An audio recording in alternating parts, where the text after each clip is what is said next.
ಒಂದು ದಿನ ಗ್ರಾಮದ ರಸ್ತೆಯಲ್ಲಿ ನಡೆದು ಹೋಗುತ್ತಿದ್ದಾಗ ನೈನಾಳ ಕಣ್ಣು ಒಂದು ಹಳೆಯ ಶಾಲೆ ಚೀಲದ ಮೇಲೆ ಬಿತ್ತು.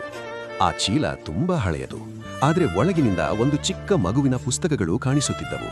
ನೈನಾ ಅದನ್ನು ಎತ್ತಿಕೊಂಡು ನೋಡಿದಳು. ಅದರೊಳಗೆ ಒಂದು ಚೀಟಿ ಕೂಡ ಇತ್ತು. ಚೀಟಿಯಲ್ಲಿ ಬರೆದಿತ್ತು, ನಾನು ಶಾಲೆಗೆ ಹೋಗಲು ತುಂಬಾ ಇಷ್ಟ, ಆದರೆ ನನ್ನ ಅಪ್ಪ ಅಮ್ಮ ಬಳಿ ಹಣ ಇಲ್ಲ. ಇದನ್ನು ಓದಿದ ನೈನಾಳ ಕಣ್ಣಲ್ಲಿ ಕಣ್ಣೀರು ಬಂದಿತು. ಆಮೇಲೆ ನೈನಾ ಆ ಮಗುವನ್ನು ಹುಡುಕಲು ಗ್ರಾಮದ ಮನೆ ಮನೆಗೆ ಹೋಗಲು ಆರಂಭಿಸಿದಳು. ಸ್ವಲ್ಪ ಸಮಯದ ನಂತರ ಅವಳು ಒಂದು ಚಿಕ್ಕ ಹುಡುಗನನ್ನು ನೋಡಿದಳು.